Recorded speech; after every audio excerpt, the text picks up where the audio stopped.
Hello everyone, সবাই কেমন আছেন? আমি আলহামদুলিল্লাহ ভালো আছি।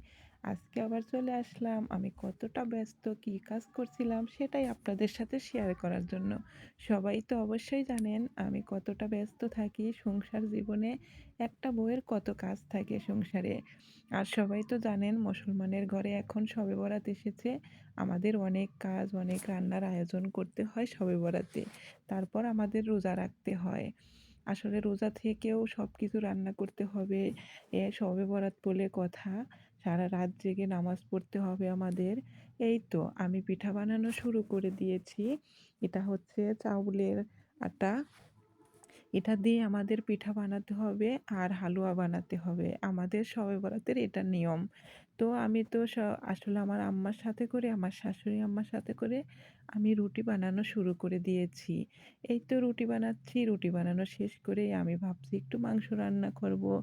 মাংসটা আমি ১ম এ ভালো করে ধুয়ে নিয়েছি। তারপরে এই যে পেঁয়াজ কুচিটা একটু তেলের পার ভেজে নিচ্ছিলাম। তেজপাতা দিয়েছি, মসলা দিয়েছি। মসলা দিলে হালকা তেলের পার ভেজে নিলে কিন্তু আগলা বাসনাটা থাকে না। তারপর এখানে আমি সব মশলাটা দিয়ে দিচ্ছি। এখানে আমি সব রকমের মশলাই রেখেছিলাম। মরিচের গুঁড়া, হলুদের গুঁড়া, সজের গুঁড়া, জিরার গুঁড়া, আদা বাটা, রসুন বাটা, পেঁয়াজ বাটা সব কিছু দিয়ে পানি দিয়ে একটু নাড়তেছিলাম। এখানে ভালো মতো কষিয়ে নিতে হবে। এই মশলাটা সুন্দর করে কষিয়ে নিলে কিন্তু মাংস রান্নাটা বেশিই স্বাদ হয়। আমি কিন্তু দেশি মোরগ জবাই করছিলাম। আসলে দেশি মোরগ খেতে কিন্তু ভারী মজা। আর সবাই জানেন আমি একটু মাংসটা বেশি খাই। আর মাংসটা আমি আসলে নিজে আমি হাঁস মুরগি পালি তো, এইজন্য আমার মাংস একটু বেশিই খাওয়া হয়। মনে হয় সপ্তাহে ৩ থেকে ৪ দিন আমার মাংসই খাওয়া হয়। আমি সব রকমের মুরগি পালি, টাইগার, ফার্মি, লেয়ার, তারপর ব্রয়লার মানে সব রকমেরটাই পালি বলতে পারেন। আসলে নিজের হাতের পালা মুরগি, হাঁস মুরগি খেতে কিন্তু মজা একটু বেশিই লাগে। তারপর যদি আবার হয় মাটির চুলায় রান্না, আর কিন্তু আর কোনো কথাই নেই। আর আমার হাসব্যান্ড আমার হাতের রান্না ভীষণ পছন্দ করে। অবশ্যই আমার ভাই আপুদেরকে আমি দাওয়াত দিলাম। সবাই কিন্তু মুক্তি আপুর বাসায় খেতে চলে আসবেন। এসে খেয়ে বলবেন যে মুক্তি আপুর রান্না কেমন স্বাদ হয়। আমি কিন্তু রান্না করতে পারি খুব ভালো করে। আমার রান্না একবার খাইলে সবাই কিন্তু খুব প্রশংসা করবে আমি জানি। আমার রান্না সত্যি আমার ছেলে, আমার শাশুড়ি আম্মা অনেক পছন্দ করে। তো আমি মাংসটা রান্না করতেছিলাম আর সুন্দর করে কষিয়ে নিচ্ছিলাম। আসলে ভালো করে কিন্তু দেশি মোরগ কষিয়ে না রান্না করলে কিন্তু ওর মধ্যে বেশি কিছু ঢোকে না। আমি কিন্তু ভালো করে কষিয়ে নিয়ে তারপর ভাবছি যে একটু ঝোল দেবো। আসলে রুটি দিয়ে খাইতে একটু ঝোল লাগে। আমি মাংসটা অবশ্যই একটু ভুনা, ভুনা করি কিন্তু রুটি দিয়ে খাইতে তো ভুনা, ভুনা করলে হবে না। এখানে ঝোল দিতেই হবে। আমার হাসব্যান্ড আবার ঝোল পছন্দ করে। সে ঝোল না দিলে আমার উপর ভীষণ রাগারাগি করে। বলে, "শুধু ভুনা, ভুনা করো, রুটি দিয়ে কি খাবো আমি?" এইজন্যই তার জন্য আমার ঝোল দিতেই হবে। তো আসলে আমার শাশুড়ি আর আমার প্রিয় হালুয়া দি রুটি। আমার শাশুড়ি আম্মা খুবই তার প্রিয় পছন্দ হালুয়া রুটি খাওয়া। মিষ্টি জিনিস সে পছন্দ করে, আমিও পছন্দ করি।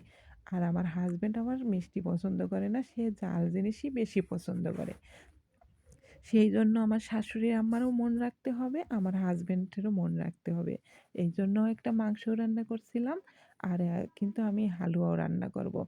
হালুয়া তো রান্না করতেই হবে। আজকে শবে বরাত বলে কথা। আজকে কিন্তু আমাদের শবে বরাত। আর সারা রাত জেগে আমাদের নামাজ পড়তে হবে। অবশ্যই সবাই যে পারবে যতটুকু পারবে ততটুকু পড়ে নেবে। আমার মাংস রান্নাটা কিন্তু কমপ্লিট হয়ে গেছে। আমি কিন্তু এখন এটা দিয়ে এই সুজি দিয়ে আমি কিন্তু হালুয়া বানিয়ে নেব। হালুয়া কিন্তু গায়ের দুধ আছে এখানে, দুধ দেব, আমি নারকেল দেব, তারপরে চিনি দেব, লবণ দেব। আমি একটু অল্প করেই হালুয়া বানাচ্ছিলাম। আসলে আমার শাশুড়ি আম্মার আমি খাবো তো ২ জন মানুষের বেশি মানুষ আর নেই। অত বেশি বানালে নষ্ট হবে। তাই আমি অল্প করেই হালুয়া বানাচ্ছিলাম আমাদের দুজনের জন্য।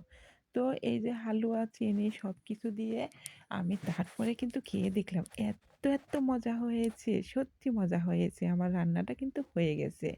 তারপর তো আমার হাসব্যান্ড দেখি খাওয়ার ঘরে এসে খাওয়া শুরু করে দিয়েছে। আমি তো ভাবলাম সে এখন মাংস রুটি খাচ্ছে, আমি হালুয়া রুটি খাবো। আমার হালুয়া রুটি সেই ভালো লাগে। তো আমিও এই তো পিঁয়াজ একটু বেড়ে নিচ্ছিলাম। আর আমার হাসব্যান্ড বলছিল, "মাংস রান্নাটা সেই স্বাদ হয়েছে। একটু খেয়ে দেখো।" আমি বলছি, "না, আমি হালুয়া দিয়ে খাবো।" তো সবারই কিন্তু দাওয়াত রইলো। সবাই অবশ্যই আসবেন আর সবাই ভালো থাকবেন। আমার ভিডিওটা কেমন হইছে অবশ্যই সবাই কমেন্টে জানাবেন। সবাইকে সবার জন্যই দোয়া রইলো। আমার জন্য সবাই দোয়া করবেন। আমি কিন্তু আজকের মতো বিদায় নিচ্ছি। সবাই ভালো থাকবেন, সুস্থ থাকবেন। সবার জন্য অনেক, অনেক দোয়া রইলো আর ভালোবাসা রইলো। খোদাহাফেজ।